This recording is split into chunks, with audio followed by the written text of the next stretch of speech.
Hello class, welcome to week 6 of water management. I'm scrolling down here in modules to week 6. One of the items you're doing this week needs a little additional help to guide you, so you'll find that in the form of this video here at the drip valve selection activity. And so when I click on the drip valve selection activity, this is where attached will be this file. And so you'll have two things here. You'll have the irrigation tutorials webpage you can go to review these valves, and you'll have the actual assignment.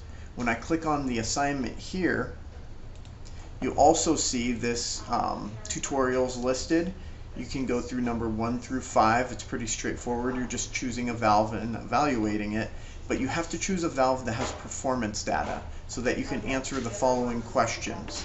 So here, when I click on this, it takes me to the irrigation tutorials website. Here's a list of different manufacturers of irrigation valves. You want to choose one that has a review. This is the performance data review. So here's Irritrol. It's a reputable company. It has 3/4 inch, 1 inch anti-siphon valves in a number of different categories. So I'm going to choose, if you click on Irritrol, it takes you just to information about the manufacturer. If you click on reviews, it takes you here to the performance data. This is where you need help for questions 6 through 8. And so you want to transition quickly between that. And so here is a Irritrol valve and the model number. I just picked on this for no other reason. This one is an anti-siphon valve, so this would typically be used in warmer climates than ours, and they're usually above ground. So it's one that we can look at. Here is the manufacturer's performance data. So any valve you choose, you work your way down. And so if I go back to the Word document, when I get here to number 6, look at the performance data sheet, which we're doing, and it asks if we were to utilize 200 1 gal per hour emitters, what would the flow be? And so that would be 200 gallons in an hour. Well, if you're going to look at valves and in the performance data, it's calculating flow in gallons per minute. So to convert from gallons per hour to gallons per minute, you divide by 60. So 200 divided by 60 gives you how many gallons per minute you're utilizing.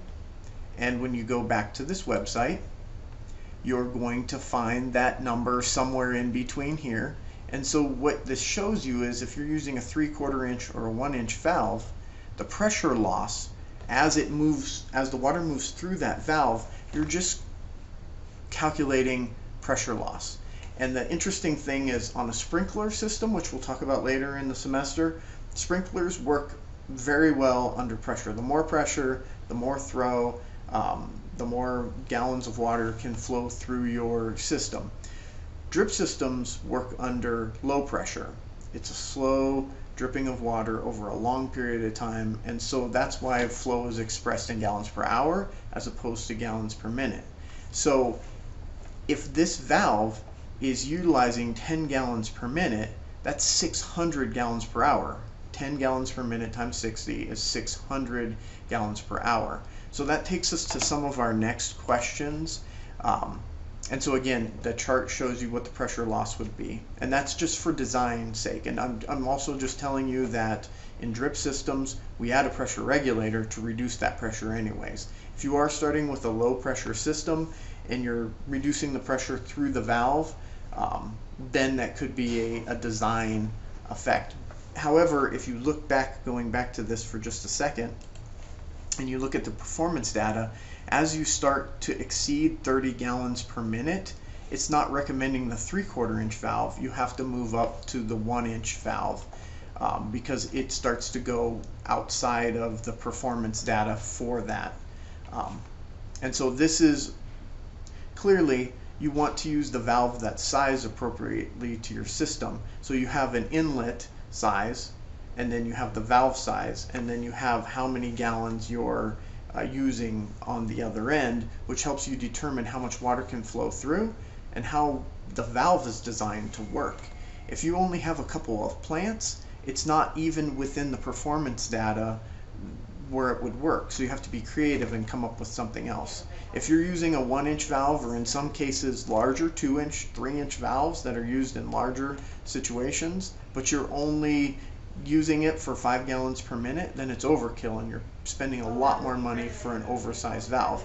And the opposite is true. If you need a lot of flow and you don't have that valve sized appropriately, the reverse could be true.